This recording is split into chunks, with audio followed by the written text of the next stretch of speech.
Good evening, ladies and gentlemen. We are tonight's entertainment. Trickster, comedian, gangster, killer, psychopath, clown prince of the crime world, the king of Gotham. How many faces does the Joker have?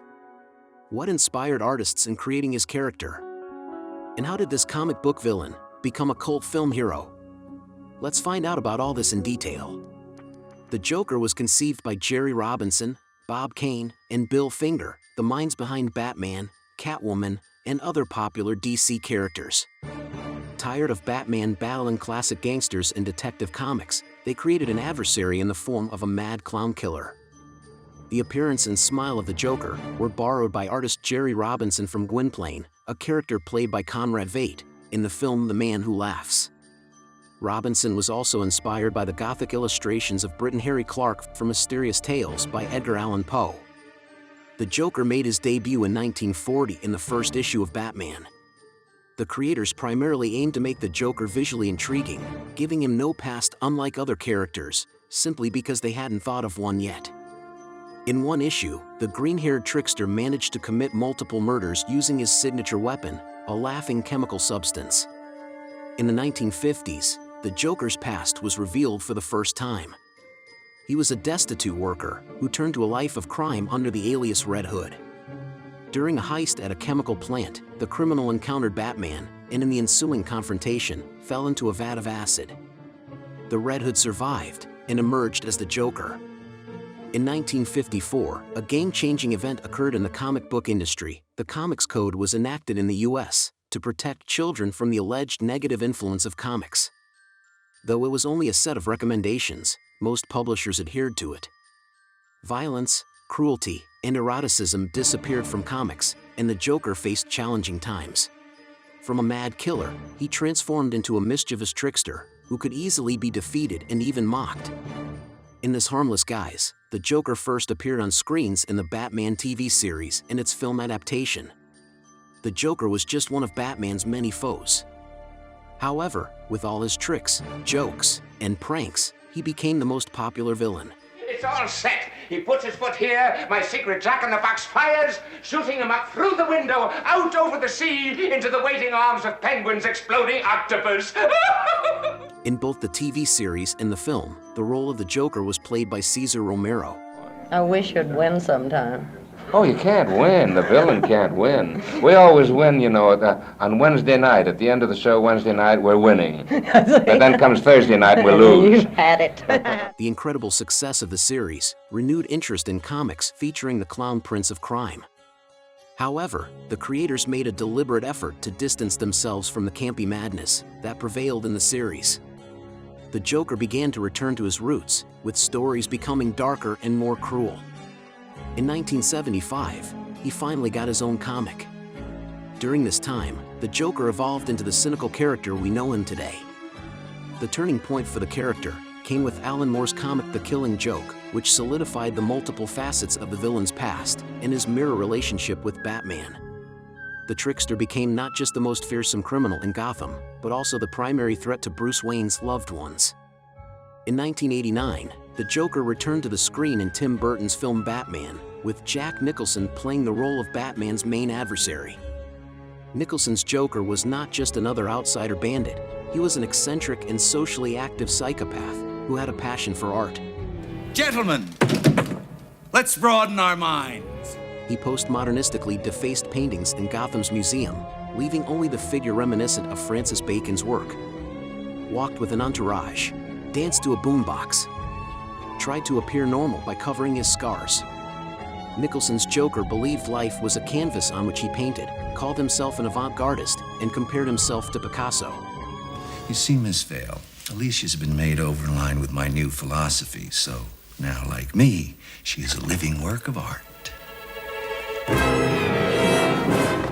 Moreover, in Burton's version, the Joker had a significant impact on Batman's development as a superhero, as he was portrayed as the one who killed young Bruce Wayne's parents. The next iconic appearance of the villain on screen occurred in 1992 in Batman, the animated series. The animated Joker became famous for his laughter, created by Mark Hamill, who would go on to be the voice of the villains in animated series and games for many years.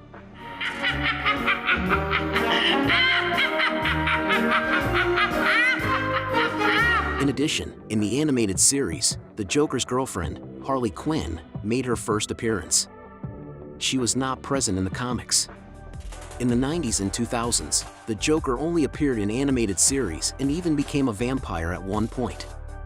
In 2008, audiences witnessed a completely different Joker. In The Dark Knight, Heath Ledger portrayed a genuinely frightening villain. The Joker ceased to be a jester spraying chemicals from his boutonniere. His tricks became much crueler, and his manipulations towards others were almost merciless. Then why do you want to kill me? I don't want to kill you. What would I do without you? Go back to ripping off mob dealers? No. No, you complete me. According to director Christopher Nolan, in creating the Joker's character, he and Ledger drew inspiration from Alex in A Clockwork Orange, played by Malcolm McDowell, and the paintings of expressionist Francis Bacon. It was one of those moments where I was asked if I would be interested in playing the Joker, and I knew 5 seconds later exactly how to play it.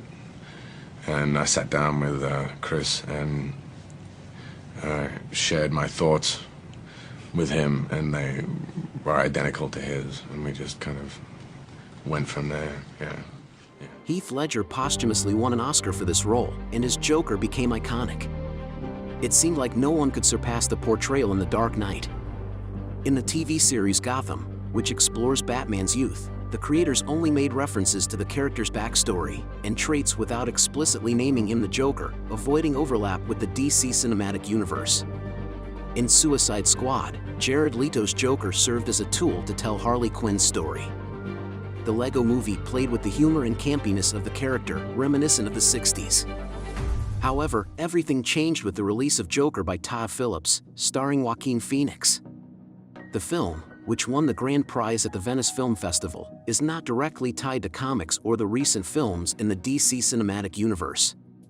Moreover, it lacks the elements we're accustomed to in superhero and supervillain movies. This is a story about a lonely, broken individual, his mental struggles, unrealized dreams, class inequality, and how easily a living person can be turned into a symbol.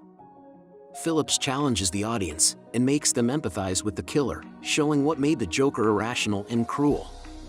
When I was a little boy and told people I was going to be a comedian, everyone laughed at me. Well, no one's laughing now. You can say that again, pal. Since its first appearance on screen, the Joker has traversed a path from a playful parody of a real villain to a cult character encompassing hundreds of stories and personas. However, the more serious the trickster became, the more criticism was directed at its creators. Christopher Nolan was accused of drawing parallels between the character's mental disorder and his crimes too explicitly.